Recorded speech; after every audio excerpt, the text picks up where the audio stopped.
On April 14th, going to second take here for our vigil at the Northern Neck Regional Jail. We're now joined by John Haynes, editor of Northern Neck Sentinel, and John's going to give us an update on what he's been working on of late. Yeah, we've been busy. Since what I've last published, I've been started working with the Trump campaign.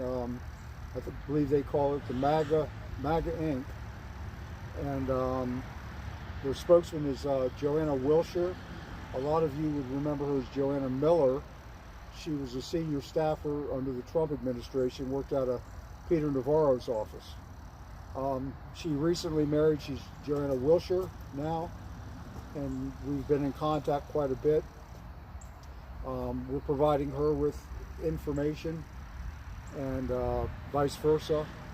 I did confirm that Robert Morse's mother did have dinner with Trump recently, and that a lot of the reason people are reaching out to me is that the prisoners now have more access to speak to the media, and almost unanimously they credit the Northern Neck Patriots and the Northern Neck Sentinel reporting on them for their getting out of Northern Neck Regional Jail. One thing that I think is coming out in the public more and more is how brutal the conditions are here. Every single detainee I've talked to said this is by far the worst facility in the Northern Neck. They're totally unrepentant. At last night's meeting, the mother of an inmate, a non-J6er, tried to present some evidence. They refused to accept it. Then they refused to even let her speak in the public comment period, which I believe is a violation of Virginia Freedom of Information Act laws. We're also working with Matt Gates of the Judiciary Committee. My contact is an attorney named Andrew Kloster, and we're both real busy. We've been trying to communicate back and forth, but President Trump is very interested in this.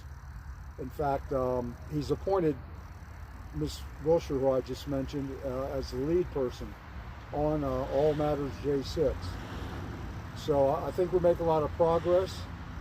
I have a interview set up Sunday with Cowboy Logic. They've given me a half hour, 2 segments, which is a half hour. That's a quarter of their 2-hour program. Also, I'm going to be sharing information with them. So there are some other things working. I'm going to try to start raising some money in a side fund to hire a private investigator and to be able to offer money to some of our whistleblowers, some of who are very significant. One's a former captain, has a lot of inside information, most of which I haven't even published yet. So there's a lot going on. Any of you that have tips or information, I'd appreciate if you contact me. The easiest way to reach me is at our website, www.nnsentinel.com. Contact information is on page 2. Anyway, there'll be a lot more forthcoming. There are some things I'd like to report. I've been asked not to temporarily, but there's a lot in the pipeline, and I hope that all of you will continue supporting the Northern Neck Patriots. We're also working with forashley.com. That's Mickey Withoff, Ashley Babbitt's mother. I just spoke to her last night, and we coordinate with them on a regular basis. And Mickey's made tremendous progress on her own. She recently met with the senior House Republicans, including a one-on-one meeting with McCarthy. And again, I'm very encouraged. We're getting more national coverage. We're working with the Judiciary Committee and the Trump campaign. So anyway, that's pretty much all I've got for now. But keep watching our vigils, and let's get these guys out of there and get justice for them. Thank you. Great, John. Thanks. So have you talked to any J6ers of late, and any updates on how their situations are going? Well, as you know, they're all working through the legal system now, and they seem to be pretty upbeat by and large. which is amazing to me considering the ridiculous sentences that they're looking at. I do think that this is going to end up in the courts. I've been researching that end of it quite a bit. Some people don't know, but Northern Neck Regional Jail has been sued several times in court.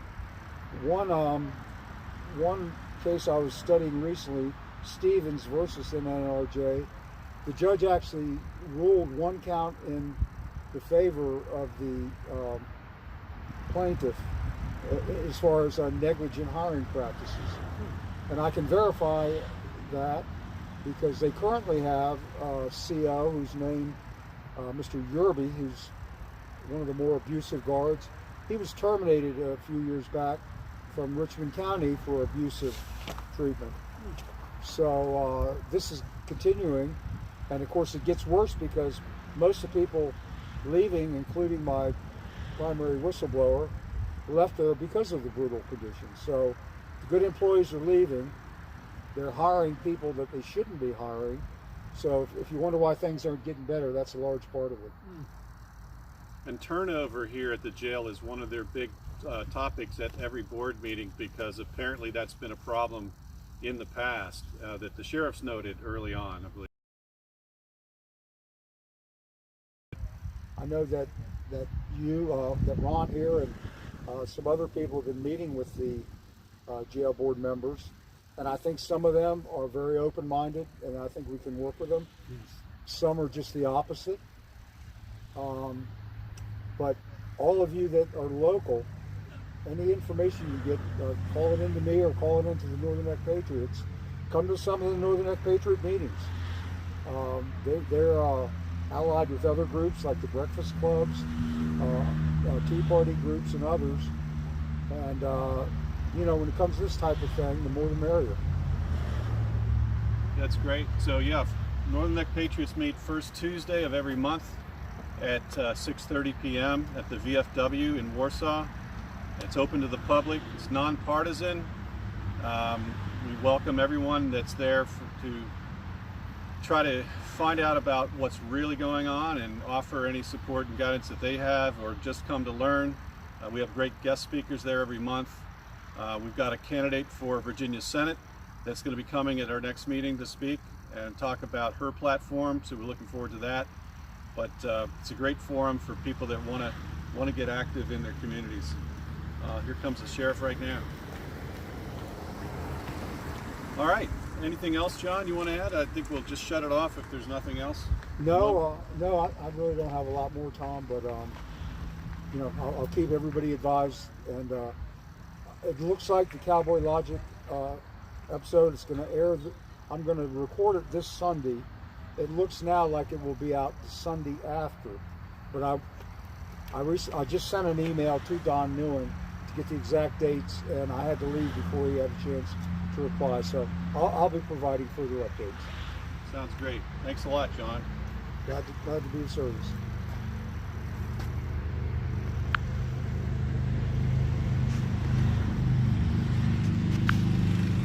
Heather, you need some papers, right? Yeah. Okay, I bought them.